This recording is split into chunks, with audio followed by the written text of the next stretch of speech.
We are i4cp, the Institute for Corporate Productivity. We're a human capital research firm. We discover the people practices, your HR practices, that truly drive high performance. We do that primarily through our research studies, where we like to tease out what high-performing organizations, say that top quartile of enterprises, are truly doing differently than low performers.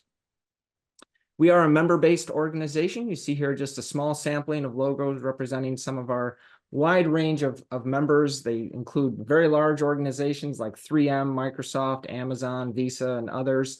They also include smaller organizations, some regional banks, regional healthcare organizations. We've got organizations, of course, based in the US, Canada, but also globally. And we really represent all market verticals, from banking, high tech, manufacturing, retail, healthcare, you name it. If you're with a member organization, special welcome to you. Glad to have you with us today. If you're not with a member organization but would like to learn more about what that entails, what's involved, just reach out to anyone at i4cp. We'd be happy to follow up with you, or go to i4cp.com and we can get that information to you rather quickly. My name is Tom Stone. I'm a senior research analyst here at i4cp. I'm sort of the regular host for most of these Next Practice weekly sessions that we have every Thursday. I'll be introducing our two special guests that we have this week, which are two of my i4cp colleagues. They're going to be sharing some of our latest research. So we'll get to them in just a moment, but a few quick reminders and announcements. This is Next Practices Weekly. We do meet almost every Thursday. We took last week off, of course, for the U.S. holiday, July 4th holiday. So great to be back with everyone after a little hiatus. You see some of the great guests we have coming up: Kiara Fernandez from Target, Jennifer Sharp from Symetra, and then a group of three gentlemen from Zachary Construction Corp to kick off August. With that, I'm going to turn things over to my two colleagues, Katheryn Brekken, as Senior Research Analyst and my peer here on the research team at i4cp, and Rob Cross, our Senior Vice President of Research. The two of them together worked on this major study that we released in late May called the Team Network Effect. So I'm going to hand things over to them to walk through for you some of the key findings. Thanks, Tom. Hello, everyone. It's great to be here. We are going to talk about the Team Network Effect, our latest study at i4cp. And how precision collaboration unleashes productivity. Just a little bit of background about where the data is coming from that you'll hear about in these key findings. We did a study in Q1, we did a survey in Q1, excuse me. 1,400 organizations were represented. And we're also building off of Rob Cross's extensive work on collaboration and over 200 interviews that he's done with high-performing executives. And then lastly, some case study research that we've done with some great companies like Microsoft and Roche. And if you want to go to the next slide, Rob. And these are the key findings that we'll go over. We have 4 because we're i4cp, and we like to be cute that way. But no, really, there are like 4 major awesome findings that are going to be very interesting, I think, to most of you. The first one may not surprise you, but that is most teams aren't reaching their potential and are essentially gold mines of untapped productivity. And this is largely because they're having issues with collaboration. In fact, 8 out of 10 teams underperform due to collaborative dysfunctions. And these are sort of 6 common challenges that teams face in terms of collaboration. And then lastly, thirdly, leaders of high-performing teams architect networks precisely. So we found that the most effective teams are being very intentional in architecting the relationships they have within the team as well as across the enterprise. And then lastly, organizations are sustaining this team network effect through talent programs and practices like performance management, total rewards, leadership development, and they're reinforcing and incentivizing, in some cases, collaborative behaviors that really unleash the productivity of these teams. Rob? All right, so I will take over for a bit, and Katheryn and I'll go back and forth as we go here. And we have a bunch of points to create interactivity, but would, of course, encourage people to pop questions, thoughts, anything like that in chat. And Tom will be interjecting at different points to kind of talk with us about this. But I want to walk through the first three of the findings here, with the first being this notion that there's a lot of value to be derived by helping the bottom quartile teams in most contemporary organizations emulate what the top quartile teams are doing. And basically at the heart of it, what we found in this is what people kind of already know. Teams are the primary unit of value creation today. Nothing of substance in most organizations happens without being in a team context of some sort. And yet most organizations aren't analyzing team level outputs, measuring team level performance, putting in place talent programs that are supporting teams. All this is happening typically at the individual level or the organizational or unit level.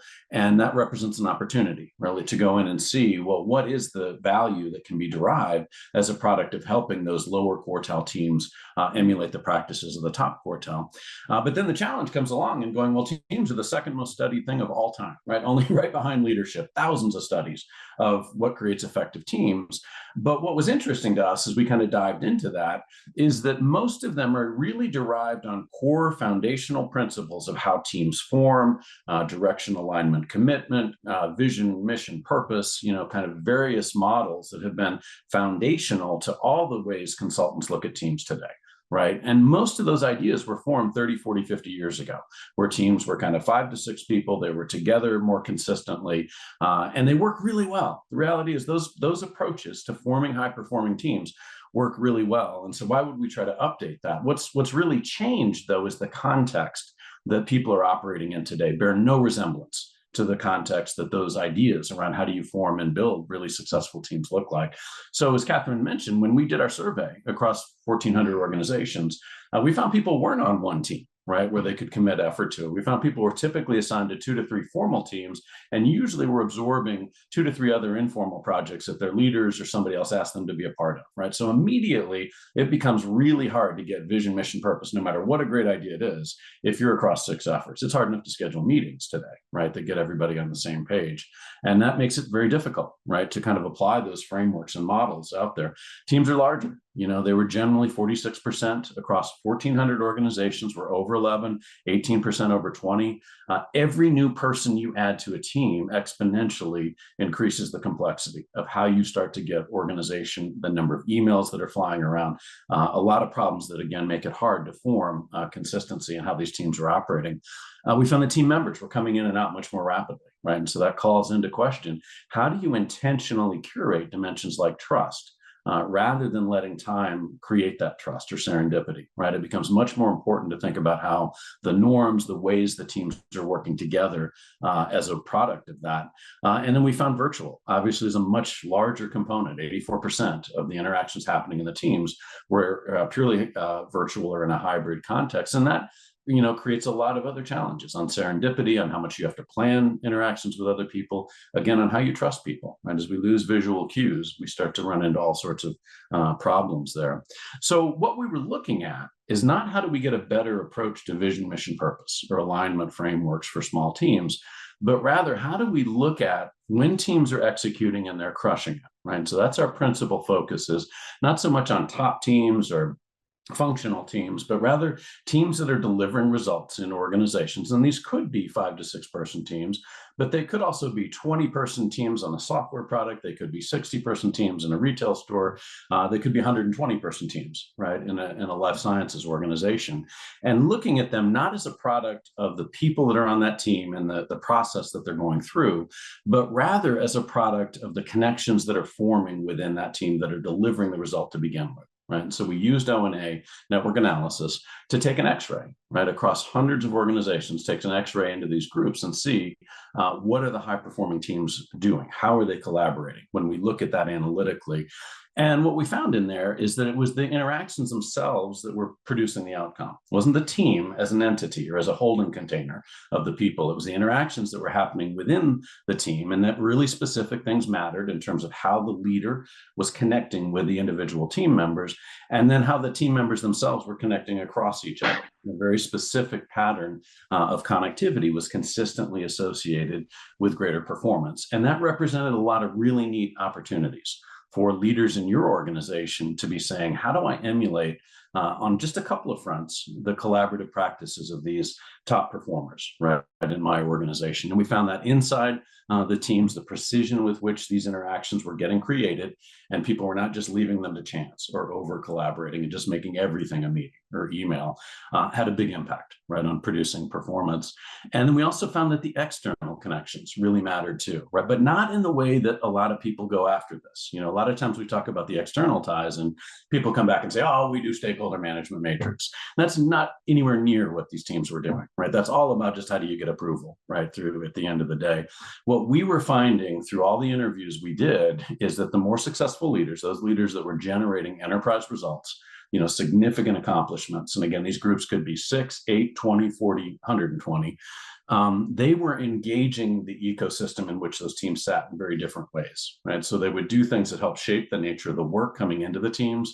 So it lined up better with what people cared about. People were more engaged, more energized, much more likely to be looking around to see how do we do more with the resources we have? How do I find maybe a couple of my peers and say, how can we pool our resources to do something bigger for all our teams? Right, there's a set of 6 things that you tended to see that those team leaders and their team members were doing to connect back into the organization, and it was delivering scale, right, and efficiencies. I really want to underscore that because it's not a stakeholder management matrix. It's not just innovation.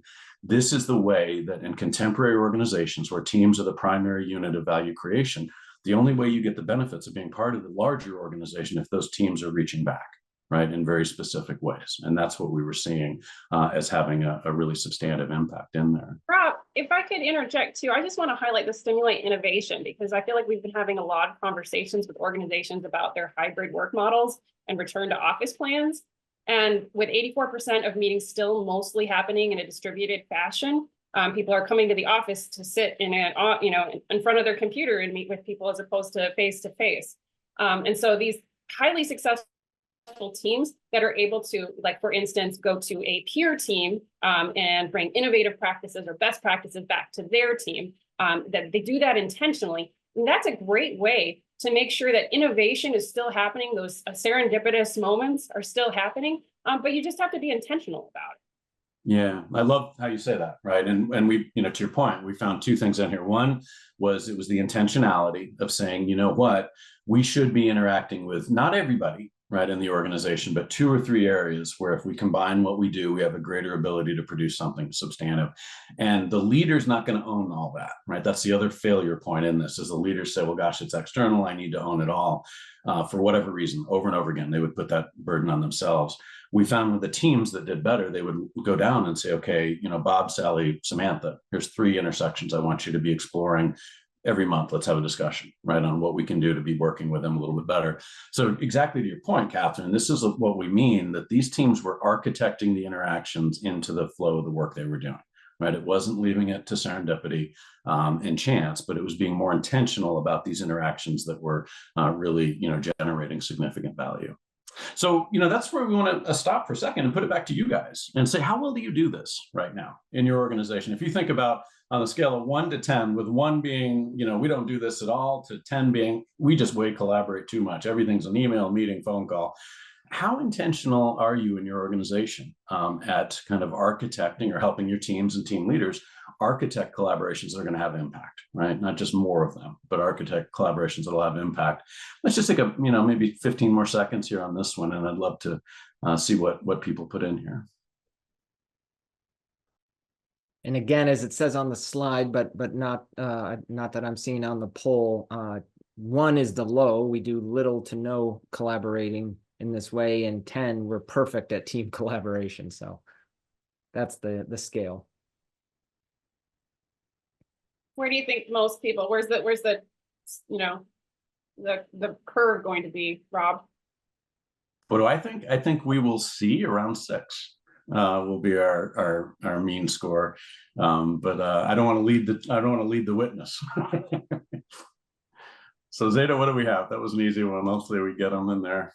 No, I'm pretty close. We got a 7 in there. So some people edged up a little higher. Got a few 3s that pulled us down. I guess if we kind of average that out, it would be probably 6 in here. And the reason I say that and why I think that number matters is, again, a lot of this is new. The context has shifted. It's not that the teaming ideas don't matter. It's that the context has shifted. And one of the things that we as humans do, and I'm going to come back to this a couple of times, is we see our problems through the lens of the tools that we have.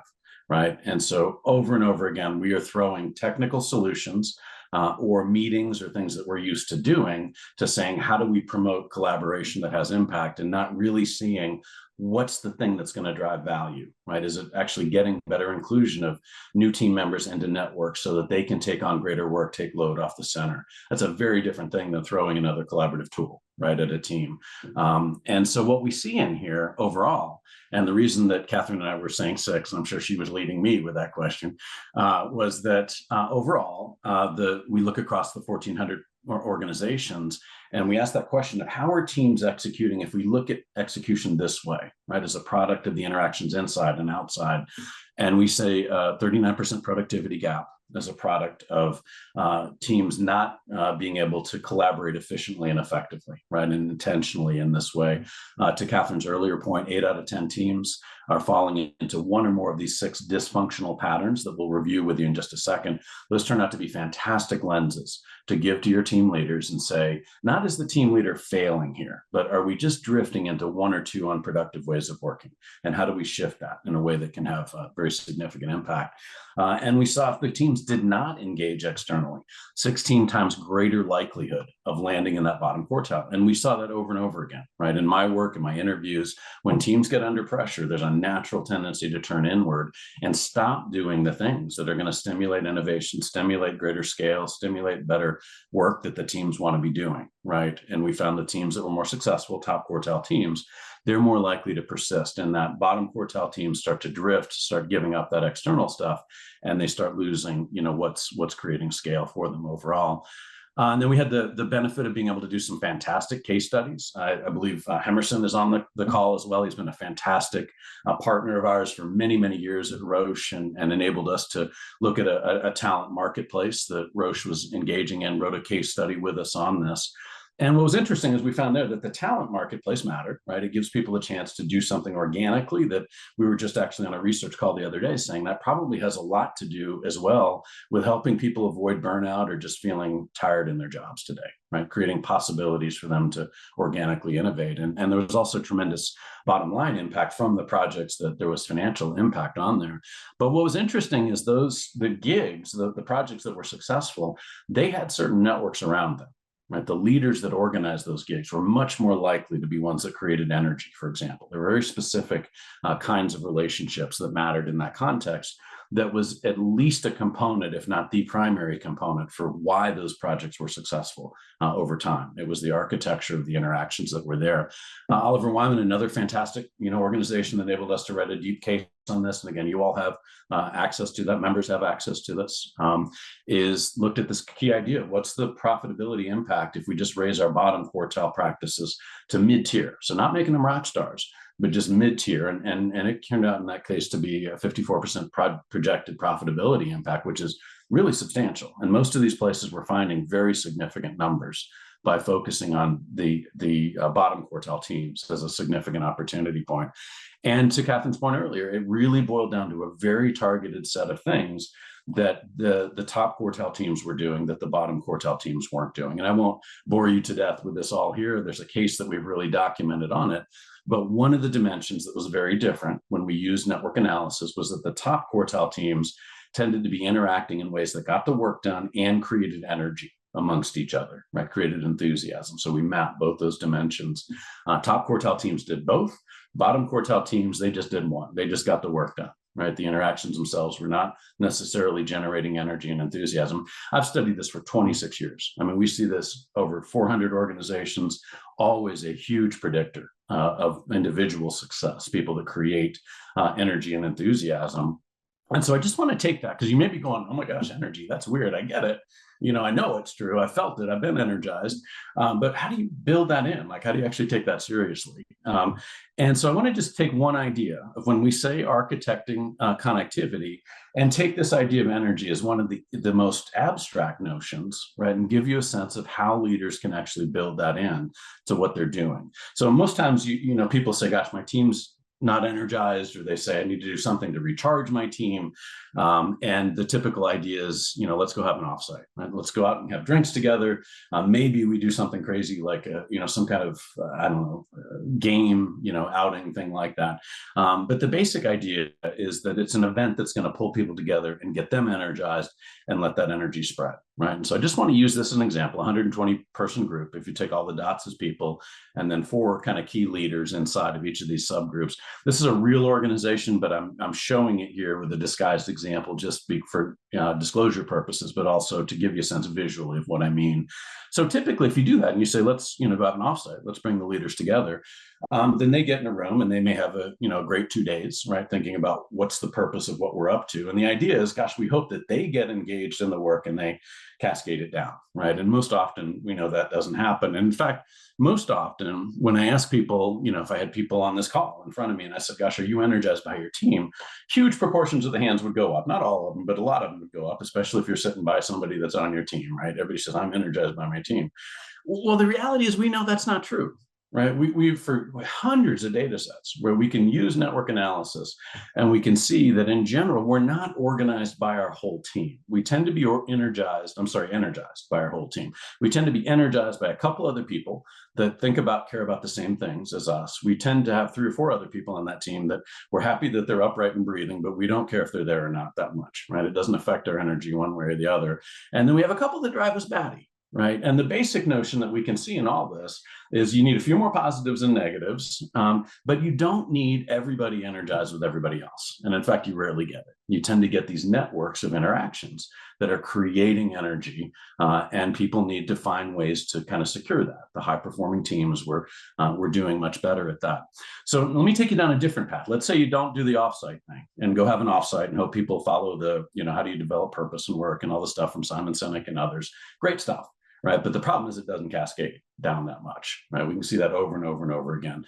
But let's say we did it in a different way. And we said, let's architect these interactions and let's go on a 6-week sprint or maybe a 12-week sprint where we're doing it every 2 weeks.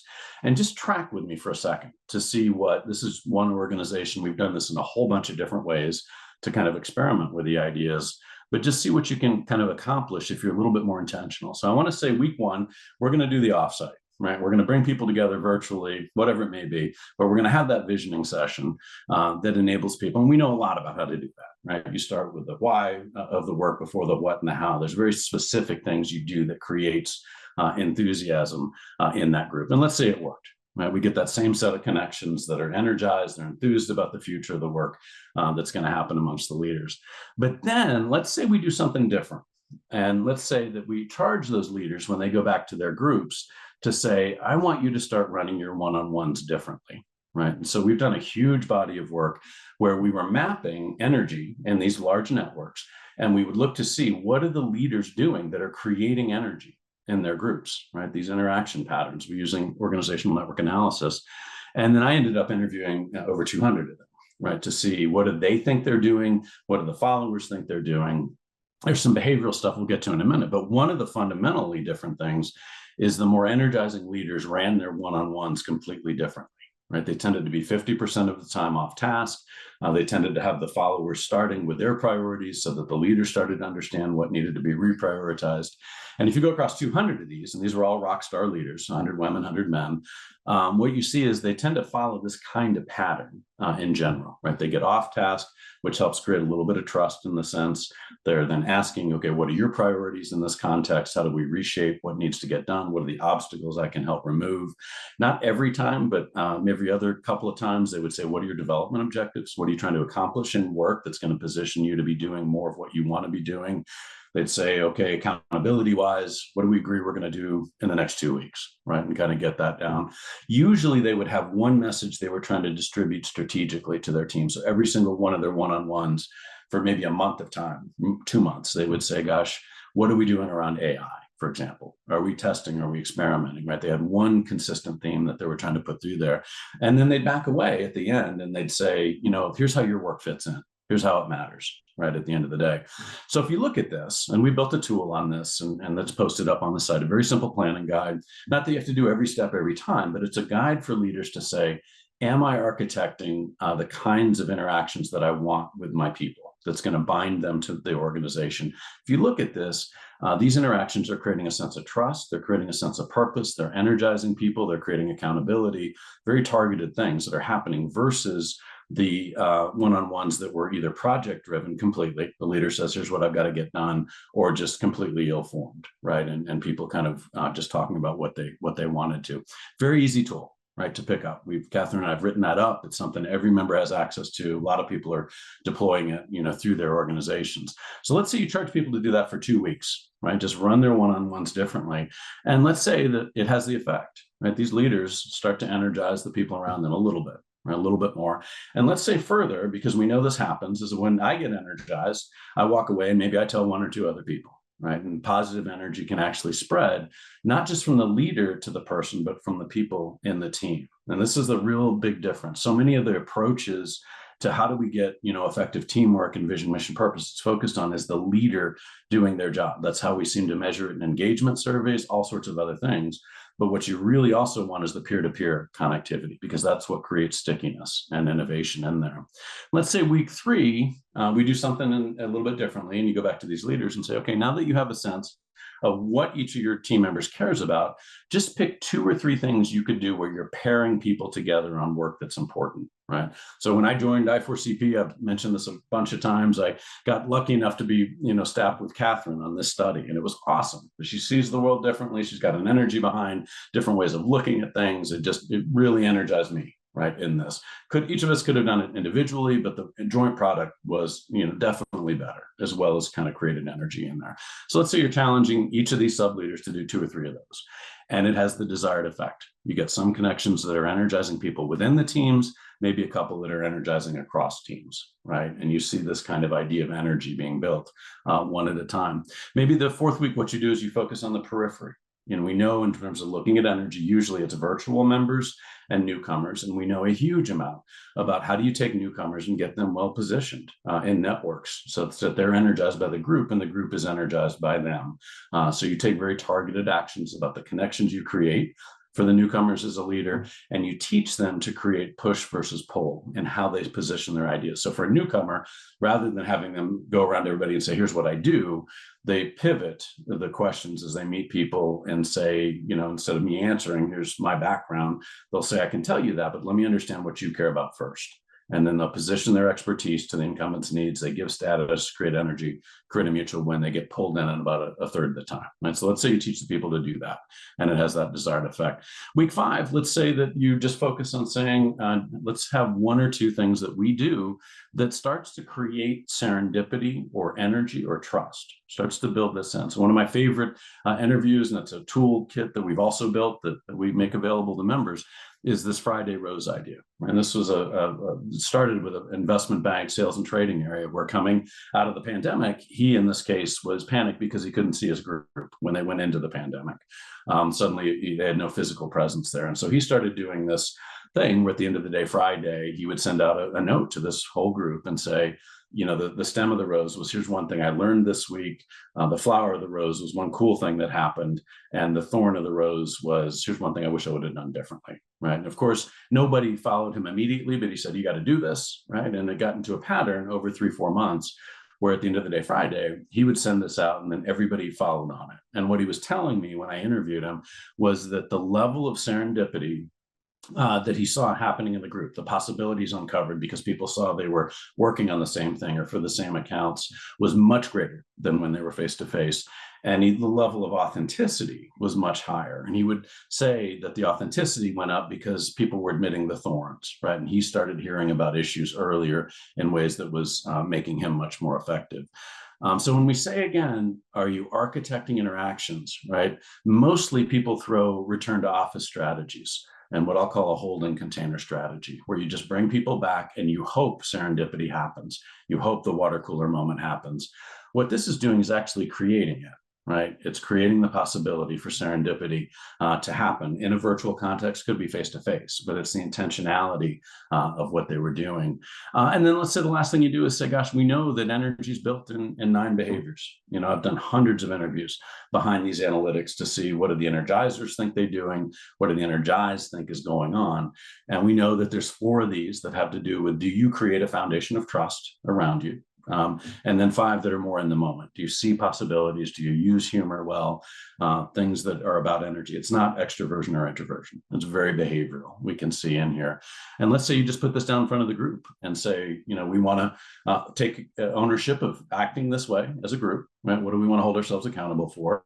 And then in your one-on-ones, you say, what's the one thing you're working on? Right, as an individual, when you're under stress or pressure, what's the one thing that you're working on and want to be attuned to as you go? And that's the question we want to ask you guys. So if you think about it, leaders in your organization, I want you to think about colleagues and 1 or maybe 2 practices that if colleagues in your organization were more systemic about when they were under stress or pressure could have the greatest impact. And these are condensed versions of what you see here on the slide, but just give us a moment or two and pop out a thought or 2 on this if you can. I can't see the active poll, but I believe this is a single choice. So pick your favorite if I'm right on that.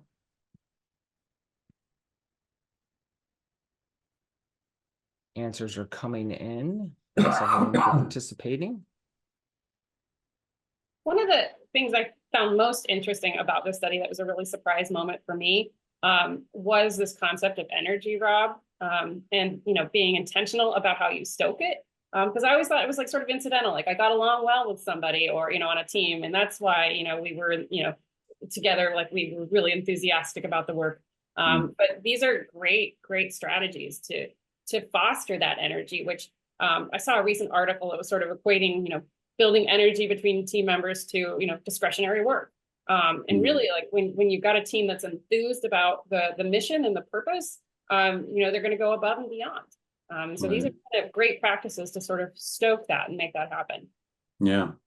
Yeah, and you look at it economically again, and we say, well, what's the difference if we just take that Oliver Wyman example between the bottom quartile and the top quartile? And I do not believe at the biggest level that it's human capital. You know, across these places, they're generally getting consistent human capital. It's the way that they're interacting is the easy lever that we have to pull. And it's not just them, but in their case, it was 54%, you know, projected impact on profitability. So these numbers are really big by being more intentional in here. And if we just look at this and what you see in here is a range of opportunities here, engaging others in possibility, creating room for meaningful participation in interactions themselves. A lot of times what happens with leaders is they get so overwhelmed with what they have to get done is that they come into meetings and they've got 5 things to solve, and by God, they're going to go through all 5, where sometimes it's better to kind of go with 4 and create a meaningful engagement strategy back, or if I just pick that one specific one. So, you know, what Katheryn, Amber, myself, others are doing is we've built through all the interviews, very detailed guides on what each of these ideas mean, right? Why it matters, what you can do about it. And we're generating toolkits for the members that allow the team leaders to come in and say, okay, I'm not going to go do all 9 of these things, but I've got one team member that's not doing this one well, another team member that's not doing that one well. And I myself am not, for example, disagreeing, focusing on issues. I focus on the person too much, right? And it just gives some things for them to go back to and say, let's hold ourselves accountable to how we're working together, you know, in a very, very targeted way versus, Katheryn, to your point, letting it just be by chance. So if you track with me, what we're doing here is moving from this approach to say, how do I energize this group, right? Because I'm worried about burnout, I'm worried about attrition, I'm worried about lack of innovation, lack of execution, people just getting tired. I mean, all these things that we hear over and over again. Maybe it's labeled change fatigue, right? It comes in a lot of different forms today.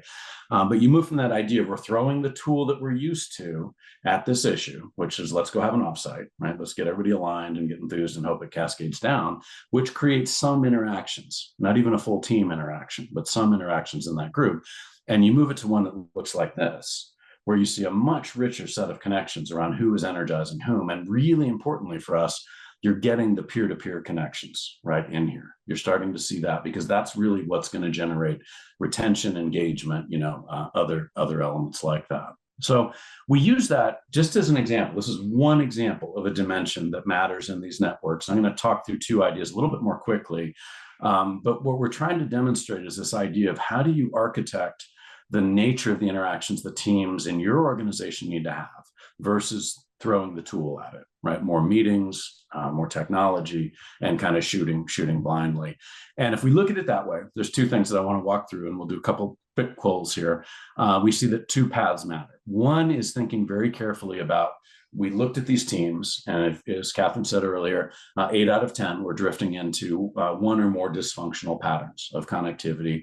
And what we can see when we look at those teams that underperform, right, and they don't necessarily have to be failing miserably, but they're not hitting their performance goals that they had, we see that they tend to be a product of one or more of these 6 dysfunctions. So hub and spoke is where there's too much connectivity going to one or a set of leaders or experts, right? And again, these are never always small teams. Sometimes it's a 120-person team in the Novartis case that we wrote up. So it may be a couple of leaders, a couple of experts that are in there. Hub and spoke works great when you need to move quickly and execute, but if you persist in that pattern, you start to get disengagement from the fringe, you get lack of innovation, a lot of negative things happen there. If we go to the right, isolated is when the team is not connecting externally, right? And we mentioned that already, 16 times more likely to fall in the bottom performance quartile if they get too insular. Overwhelmed when everything is a meeting and a copy all, and it's an over-inclusive approach to one firm cultures, as an example, rather than a targeted approach. I'm not saying one firm cultures aren't awesome, they are, but when it's just driven by let's talk to everybody, you get into trouble. Misaligned when you have typically this in cross-functional work where cross-functional teams come into a group, they agree in the room and then go off and pull in different directions. And most people's most miserable career experiences were when they didn't address this early, right? And through all the interviews. Disenfranchised where there's a small set or subsets that are kind of aligned and pushing ahead, and then others that aren't utilized. A lot of times this happens in highly virtual contexts. It happens in merger integrations where the company hasn't been integrated well. And then the last one's priority overload. And that's when there's too many disconnected asks coming into the teams from stakeholders themselves that aren't coordinated, right? And we've seen this a lot as we've moved into more flat structures, agile. You find that, again, there's greater cross-functional, cross-geography connectivity, but it comes at the cost of overwhelming teams and team leaders, and they don't quite know how to prioritize, right? Which things matter. They bring too many things into their teams. They're burning out, right, in different ways. So the question is, back to you guys, what do you think? If you think about your own organization, which of these do you see as more prominent in your organization? And here we can pick 1 or 2 collaborative dysfunctions. So we'll just do a quick poll here. Most people see this slide that I have in front of you and they say, oh my God, I saw 3 of these last week or today in different ways. So I'm just curious where you all see this in your own worlds. I got to add too that we've noted from our research that it varies culturally. So I don't want to, give away the big surprise, the big reveal, but in APAC, it was hub and spoke was the most frequent collaborative dysfunction. And you'll see here in a minute that, when we look at our aggregate data, it's different. When I looked at organizations in the EU, it was overwhelmed. And so what we're really seeing is there's a lot of nuances that, sort of persist in helping these teams drift into these dysfunctions. That's a really important point. And Zeta, if we can look at the results quickly here, I'll make another point off of that. So you guys did well. You got priority overload, and well is subjective, right? It is well in the sense of what our survey showed.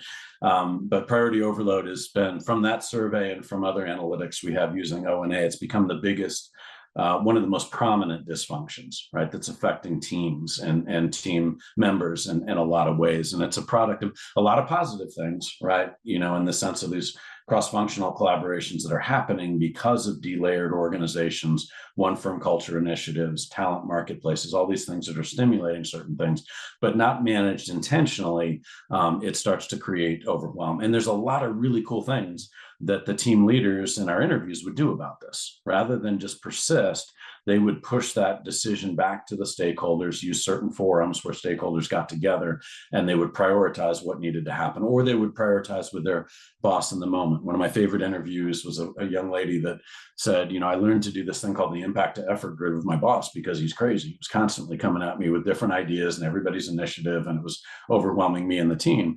And so they would sit down, and every new idea, they would say, okay, is this, high impact and low effort? That's a great thing to think about adding. But if it was high effort, low impact, then they talked about, are there other ways to get it done? And for her, what was interesting, as she said, the first time she did it, it was a really awkward conversation, right? I think she said he almost had an aneurysm, right? So he was used to just saying yes, but when they prioritized and they started prioritizing in the moment, it actually started not only helping her shield her team better, but teaching him what's the collaborative nature of all these asks, because that's what leaders are missing. It's not the work that's gone up, it's all the collaboration we do around the work. And as leaders just throw more teams onto things, they're overwhelming people in different ways without a true sense of it. So there's a lot of tactics on this, and a lot of it, that you can, again, teach your team leaders to do. The other thing I'll call out here is you see priority overload got the most votes, but you see that every one of these was picked at a pretty decent rate. And this is a really important thesis for how we're building the tools for members. We're not coming back and saying everybody needs to focus on priority overload, because even if we did that, that would have missed 50% of you all, right, in this context. What we're doing is building these tools that allow the team leaders to come in and say, it's 2 of these that my team's drifting into, and then have a conversation with the team around, what do we do about this? And that's a really healthy conversation to have for these leaders. It's a totally different thing than to go back and say, how am I doing as a leader, right? Or other forms of feedback. It just kind of puts a different framework up to say, what do we need to go do differently? From our survey, what we found is that misaligned was the biggest thing that was impacting team effectiveness at the end of the day. And most importantly, we didn't just look at the dysfunction, but we looked at what was driving it, what was creating that dysfunction. And that's a really big deal for us, because again, when things go wrong with teams, 9 times out of 10, the leader gets blamed and then somebody else gets a finger pointing too.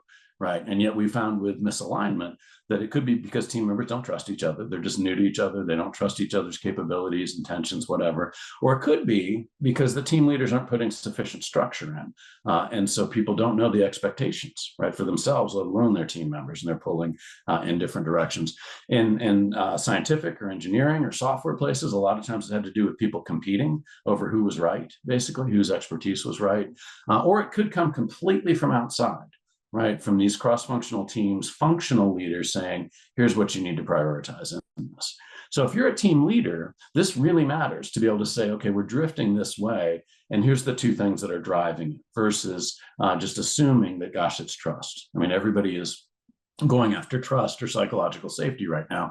Really matters, but there's a lot of other things that do too, right? And what we do is we tend to, again, see the problems we have through the lens of the tools that we have, and psychological safety is a big one. It's a good one. It's a great one, but it's not the only thing, right? And these drivers kind of get us down to what might be happening. Priority overload, as I mentioned, is one of the biggest things that hit team effectiveness. And as we already talked about, there's a lot of different things you can do right at the heart of that. So let me race through this and then turn it back to Katheryn. Point 3 here. First point for us is, are you architecting connections, right? And that you can be intentional about that. And we're delivering tools already and delivering more to help leaders be able to do that in your organization. Number 2 is that you want to avoid the bad, right? If you're drifting, because we haven't been thinking about how we're collaborating, how do you reshape that pattern, right? And do things that help that team be more successful.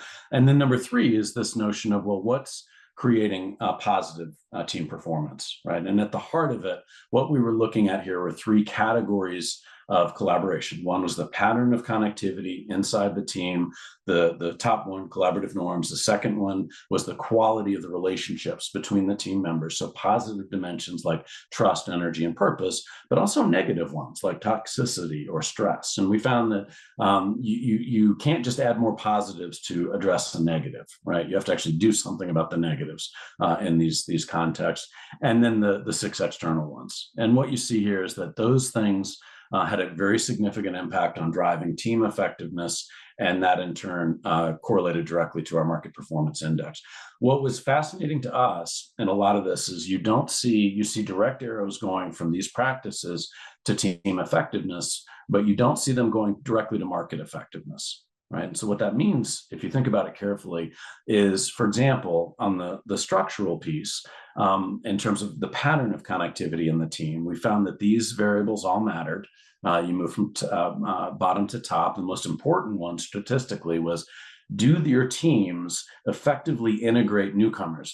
It could be to the organization, it could be just people moving across teams. Do they effectively integrate newcomers into the networks they need to be in to do the work on that team? And think about that for a second, because most of the organizations out there, they'll say, well, yeah, we have onboarding stuff, right? We bring people in cohorts, we assign mentors, ERGs, COPs. But the basic idea this is showing is that if you don't have things that help team leaders integrate newcomers and get them into the networks they need to perform the work on that team, it's not having economic impact. Right. It may be a lot of other reasons to do it, but it's not having economic impact. So, what we do with this is say, okay, these things matter. We're not going to expect team leaders to go out and do all 8, 9 of these. Right. But again, they can come through a tool and a set of templates that we're building that say, okay, it's this dysfunction and it's these 2 collaborative practices that we need to be paying attention to. And we're going to be able to take very targeted action. So if we just look at the integrate newcomers rapidly, we've done a huge amount of work on that.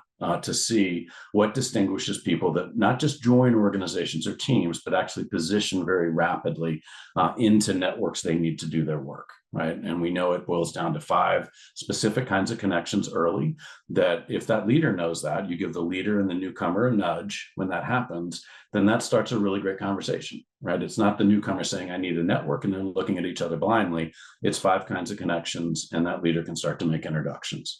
Right, it's this push versus pull idea I mentioned earlier, right? That the newcomers that are really successful, they don't come in and tell everybody what they know or what they've done. They come in and change the nature of the conversation to say, okay, Katheryn, I can tell you what I've done before, but let me understand your priorities first and what you're passionate about, what you're struggling with. Let me position what I know to those, give status, generate energy, create a mutual win. And those people get pulled in at about 1/3 the rate.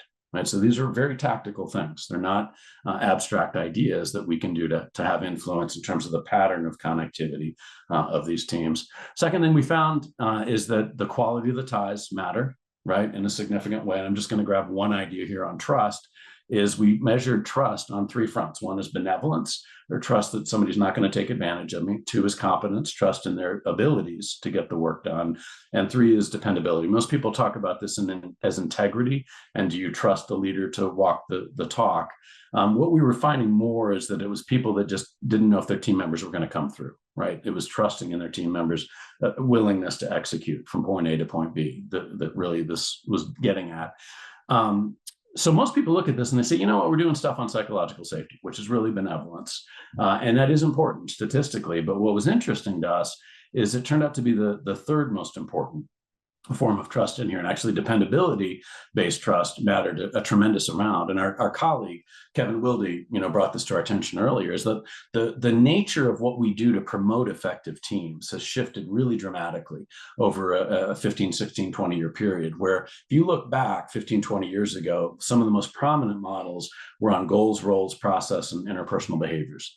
There were elements of structure that were put into those teams early. And what's happened is a lot of that's drifted to just saying, how do we create effective interpersonal relationships? So we do DISC profiles, we do conflict stuff, we do, all these things, psychological safety, all these things are about the quality of the relationships, which really matter. But if these team leaders aren't putting sufficient structure in early, then it's going to erode that dependability-based trust.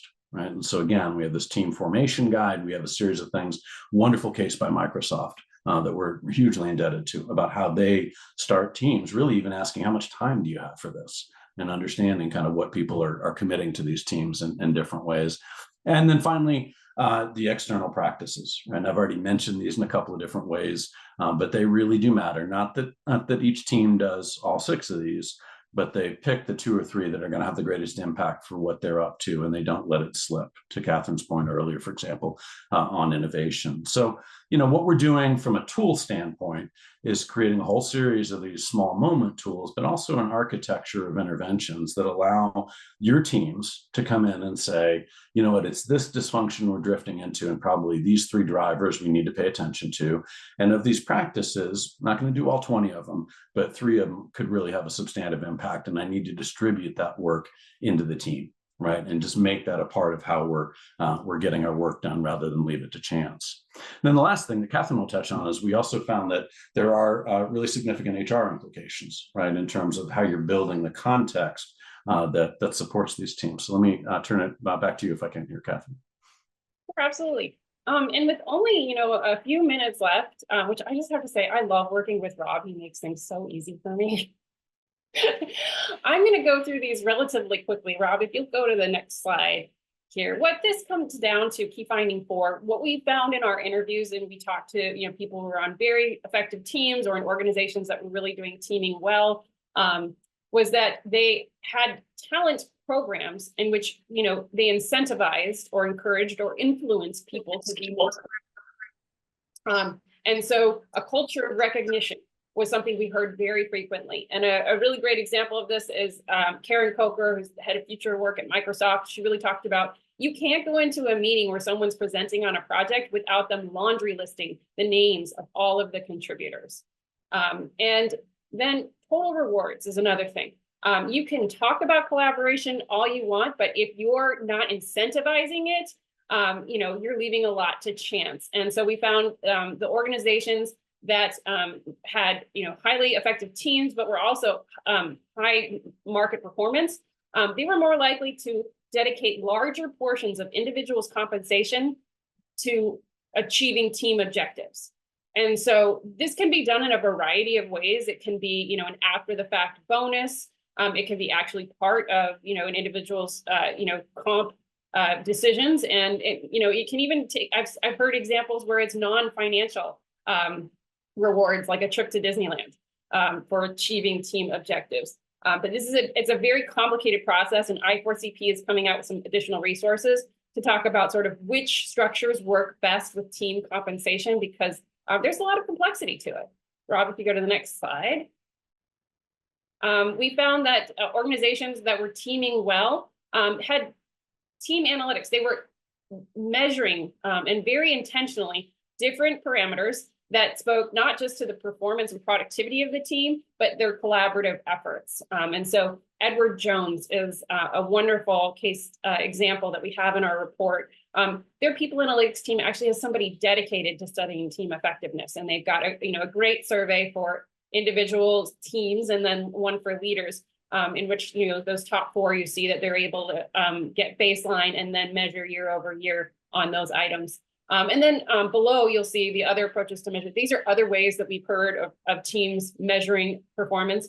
It's particularly challenging, I understand, for non-revenue generating teams. But these are some various ways that you can go about sort of doing that and collecting baseline data and then comparing and contrasting. Next slide. And these are the 4 recommendations of the study that you'll be able to access with, if you're a member. We've got detailed behaviors and strategies for each of these. If you want to go to the next slide. We will turn it back over to Tom to wrap us up.